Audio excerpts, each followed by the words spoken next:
morning. Um, it's just over a month until the federal election here in Canada on April 28, 2025. And a friend of mine suggested, and I agree, that it's important for Canadians to know how they can access the right to vote.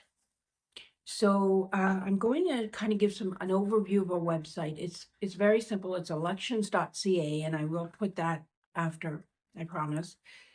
But it has everything and anything on how you can access your right to vote. Now, to be clear, the federal government wants Canadians to vote. They want Canadians that are in Canada to vote. They want Canadians outside of Canada to vote. They want Canadians with disabilities to vote. They want Canadians who are Aboriginal to vote. They want us all to have access to our right to vote. So they're making all kinds of ways available for us to be able to do so. On their page on elections.ca is everything you could ever want in terms of voting. It talks about key dates. So earlier dates to vote, if you're going to vote on April 28th, if you have to send in your vote, all of that. It talks about the ways to vote. It talks about what ID you need. And the fact is, even if you don't have ID, you will be able to exercise your right to vote just by bringing in proof of citizenship or proof of residency. And again, they give you all kinds of options. And I will go into that a little bit. They also offer ways for instance, for people in long-term care who may not have access to bills or other things that prove that they are a registered voter. They have ways of having someone come in and confirm that you are who you are. So there are lots of ways. And by the way, they have polling stations set up in long-term care facilities. So they're making it really available for us to vote. So for what I talked about was what identification you need to vote. Now, if like me, you've recently moved or you've changed locations, as long as you're whether you have a driver's license or a provincial ID, as long as one of those is up to date, you're good to go. If you don't have that, don't worry. You may be able to show 2 pieces of ID, and that can be things like your voter information card, unless you've just moved and it's probably at the wrong place, utility bill and a student ID card, proof of Indigenous status. There's all kinds of options.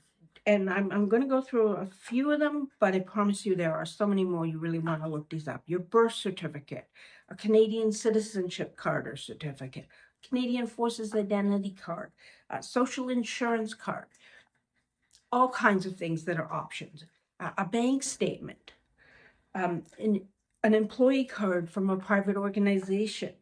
So trust me when there's so much more than that. So trust me when I say there's lots of accepted ID. And remember what I said, even if you don't have ID, you'll be able to vote. So there's a couple of things here. One is that if someone at the polling station knows you, they can verify your identity, and you will have to put this in writing, and then they will have to confirm that. But there are issues like, for instance, if you're in a long-term care facility, and that becomes a little more complicated. But again, you could have someone vouch for you, and the care facility can vouch for you. By the way, their site is designed for people like me with disabilities, for people for whom English is not their first language. They provide it in alternate languages. They provide it in alternate format. So there are many ways to access this site. They provide information on the candidates, on the parties. And remember, we've got lots. This is Canada, so we've got 5 main parties. They provide all kinds of information about who is most likely to vote, who is least likely to vote, or who experiences greater barriers. And specifically, they talk about those who experience higher than average barriers, which includes youth, new Canadians, Indigenous electors, and persons with disabilities. And so, for example, as a person with lifelong disabilities, I kind of went onto their page and I wanted to find out what they're talking about. I'm old enough to remember when adaptations were not made at the polling booth. They started that in the 90s, and it has gotten better and better. So just as an example, assuming it's the same as it was in the last federal election, when I go to the polling booth, if I have a trusted individual with me, I can take them into the polling booth with me, and they can assist me. I can ask for a Braille card, which I do read Braille, so that would be a perfect alternative with my sight. I can ask for large print. There's all kinds of options available to encourage me to access my right to vote. We do know that there is a much lower than average voter turnout of persons with disabilities compared to persons without disabilities. And this is not surprising. There are barriers, for example, even getting to the polling station. That being said, you don't actually have to show up at the polling station. You can vote by proxy. You can vote through the mail. All the dates for these different things are available on the site. If, like my brother, you live in the United States, but you are Canadian, you will have a station. For instance, he is a voter in Ontario, although he lives in Georgia and has for the better part of his life. But he can send in his vote. He needs to look up the dates. He needs to make sure he fulfills all of the requirements. But trust me when I say they're encouraging Canadians to vote.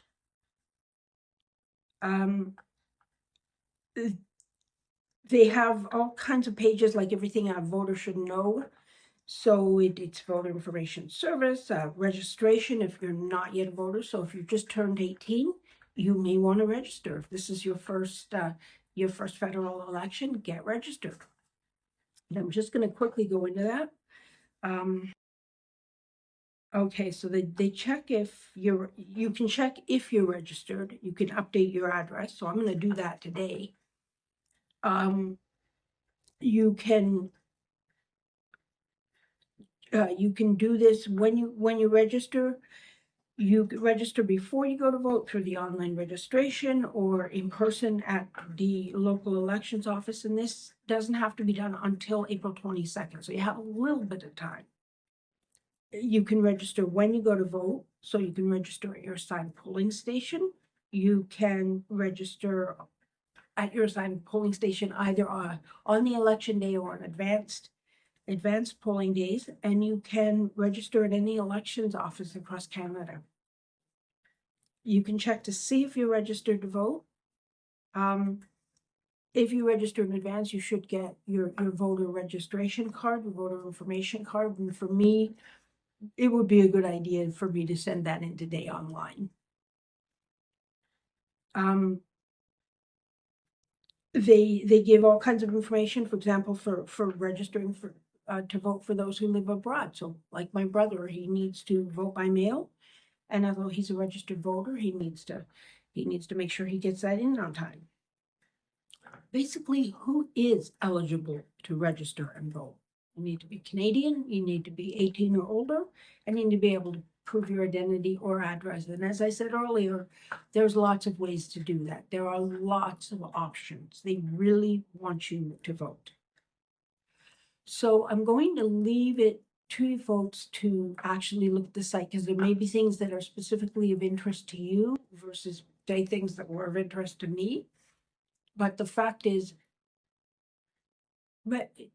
recognize your right and vote. It is important that we all get out there, that we make a strong showing. Who you vote for isn't as important as that you vote. If we show who we care, if who we believe will lead this country the right way, that's important. And to do that, we need to get out and vote. So good luck with your vote. I hope to hear from you folks. Please remember, it may not be important to you, but it is to me. If you enjoyed this, hit like, hit subscribe. Please share with people who may be interested. At least share the website, elections.ca. I will put that in the comments. And remember, to be senior is to be proud. Hugs.